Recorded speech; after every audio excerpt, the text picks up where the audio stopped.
Good Wednesday evening. The drought conditions in California aren't going away. Some years there may be less of an impact, but according to the Drought Monitor, this year we're in D3 or an extreme drought.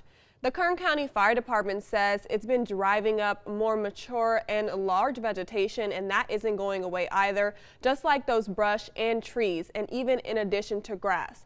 All of this coming because it adds fuel to the fire, and a prescribed burn is what they need to know. All of this very important for the drought conditions. Of course, we're going to have more on that in just a moment from 23 ABC's Kristen Vartan, but overall, the wildfire season is still happening. Now, 23 ABC's Kristen Vartan joins us live from Highway 223 at Highway 58 to show us what a prescribed burn is and explain how it keeps the public safe. Kristen, what can you tell us? Okay, I need your third person.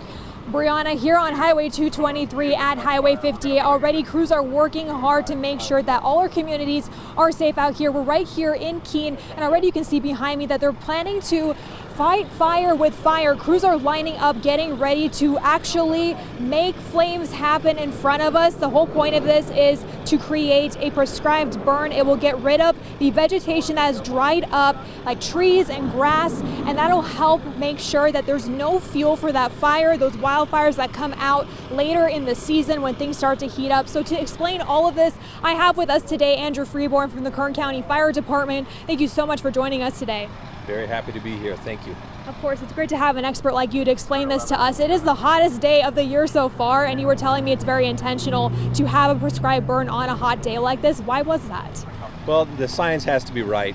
You have to have favorable conditions, and that means that the grass has to be dry and the weather has to be warm so that when we do make this, when we do start the fire, it's actually going to get a good consumption. It's going to burn most of the grass. Of course, and of course we have these high visibility fires like this. You were telling me you only have about 1 to 2 a year, but there are crews working so hard year round in the winter time to create these prescribed burns and make sure there's not a lot of dry brush. So what is the importance of this? The importance of this is we are preparing for wildfires. We continually ask that the residents throughout our communities prepare for wildfires by cleaning up around their properties. This is how we prepare for wildfires and make sure our communities are safe. We use various methods, and this is just one of those, and that's a prescribed burn. We've had good success in the years past doing this along 223, and so we're going to do it again this year. Definitely, and you mentioned defensible space that people can actually do in their own homes to make sure that the surrounding area of their property is safe. Can you explain that a little bit more to me? Yeah, absolutely. So creating that defensible space is actually a requirement, and that deadline to create that space is June 1st.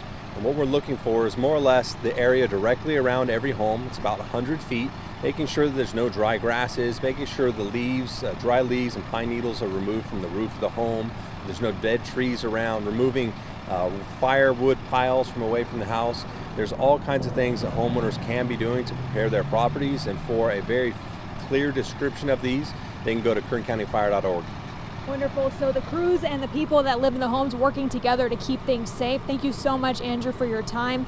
And of course, that's not the only thing that, as Andrew mentioned, that is helping with fighting these fires ahead of schedule. They have a bunch of new equipment as well, new fire engines. We'll get more into that in our 6 p.m. news hour, so definitely stick with us. Live in Keene, Kristen Vartan, 23 ABC News, connecting you.